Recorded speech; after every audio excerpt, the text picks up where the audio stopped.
In this video, we're going to talk about HR and profitability. What is HR's connection to profitability and organization success? We'll talk about how HR should renew its focus on profit, at least in private companies. That's coming up right now.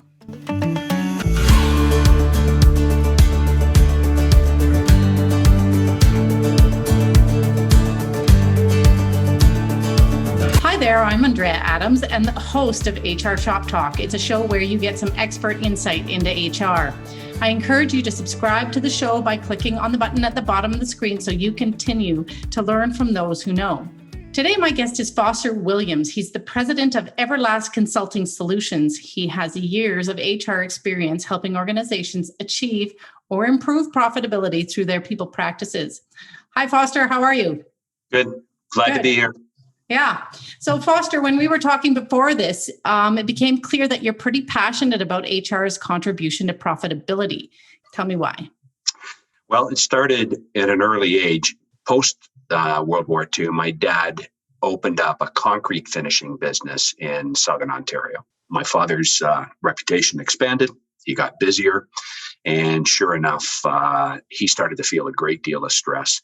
And in my second year of university studying accounting finance, he had multiple heart attacks. So we disposed of all of the assets of the business, and we had to dispose of the family home, our vehicles, just about everything we owned in order to cover the debt. There we were, me as a 19-year-old and my parents moving into a 2-bedroom apartment where we rented. And so then we started to have the process of rebuilding. But I realized that if companies aren't profitable, it's no good for anybody. Tell me an employee that's had a really great job at a company that's losing their shirt, and I'll tell you, the person's not telling the truth. Okay. So what we're trying to do is to create a good, profitable place where good intentioned people want to come to work. Because when it's a unprofitable place, we're cutting costs. Right. And I've been in situations where we let great employees go and prayed that we could get it turned around so we could bring them back. But once they're gone, if they're good, they'll find other work and they're not coming back to you. Yeah. You want it to be a great place for people to not only have a good job, but to build a great career. And that's why I'm so emphatic about it. Okay. So I know it's going to vary by organization and situation, but what are two of the most common ways that HR can contribute to profitability? First thing I would focus on is study how the company makes money. So, all businesses are in the business to be profitable. And you need, as an HR professional, to know what are the top 5 streams of business that drive revenue for the company. Mm-hmm. And you don't have to understand it completely, but you certainly have to know what they are. So that would be number one. And number 2 is, how does the company spend money? And I've always been concerned about how we spend money. And I know that if I looked at the top 5 expense line items in any business, many of them would be related to the workforce. An office tower, the only reason you have one is because you have a workforce. Then you have wages and benefits. That's going to be in your top 5. Mm-hmm. So know what your top line items are on generating revenue and know what your top line items are on costs to the business. So I'm just going to cover a couple more points. Okay. One of the things that I did early in my career and continue to do to this day is I would get close with the operations people and the finance people. And I would ask them real simple questions about how do we make money? How do we spend it? And if I could do one thing that would help the business be successful, what would that one thing be? And they'll tell you. Mm-hmm. And I think that what confuses a lot of HR people is they try to do too many things. And if you start knocking out one thing at a time, you'll be successful. So smart HR people who are young are paying attention to all this. They're saying, what simple things can I do that's going to reduce not so much the wages and the benefits, but all the other peripheral costs that impact the employer's success or failure.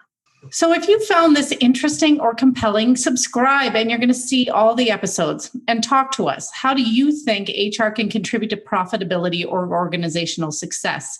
Let us know in the comment section below. And back to you, Foster. So how can HR measure its contribution to profitability? We talked a lot about what HR can do, but how do you measure the contribution we're actually making? Thank you for that question. I think it's a critical question for all HR professionals. You know, one of the things that I studied in my youth was called total quality management. And now today it's called Six Sigma, Lean. There's multiple titles about it. Get quality management training, whatever it may be called, in your backyard, and start to study what's called statistical process control. You got to map your processes, and you got to know how much time, energy, and effort is it taking? What's the cost? And you got to shrink it constantly. I say it this way, when you hear that serious sucking sound of time, energy, and money slipping out the door, get on it. Because that's your job. If you're an HR professional, you are a firefighter. You got to get on it with everybody else and get that problem solved, because that's wasting company assets. We've touched on this already, but can you talk about your perspective on motivation and engagement relative to profitability? In your mind, is a happy workforce a productive workforce? I think the word happy is a silly word when we relate to employees. Engagement's a much more complex mathematical word. One of the engagement score items I look at is, do people show up on time, fit to perform every day? Do they give us an honest date? I also want to know, are they coming up with continuous improvement ideas? I also want to know, are they supporting their colleagues in team play? If their colleagues are struggling, do they come in like a firefighter? Do they earnestly look for ways to help us make more money and save money? That's a committed and engaged employee. Are they happy or unhappy? You decide. Here's another thing, though, that occurs to me, and it just popped into my head as I'm thinking about it. It has been my experience that most HR people and employers will give people who don't meet expectations a pass. You can't do that. You have to deal with it. Because what you're doing is you're devaluing the currency of the employer-employee relationship when you keep people around who don't meet the basic expectations. All right. Final question here. What advice do you have for young HR professionals who often have very specific job roles? Like maybe they manage the recruitment process or they process paperwork. How can they incorporate ideas of profitability into their approach at work? I've been the chief human resource officer multiple times, and I have people who work in the compensation/payroll function.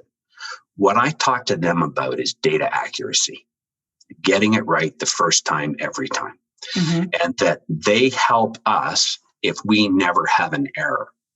And so I'll get asked, well, what's the acceptable number of errors in payroll or, our accounting practices? And the acceptable number is 0, none. That's the goal.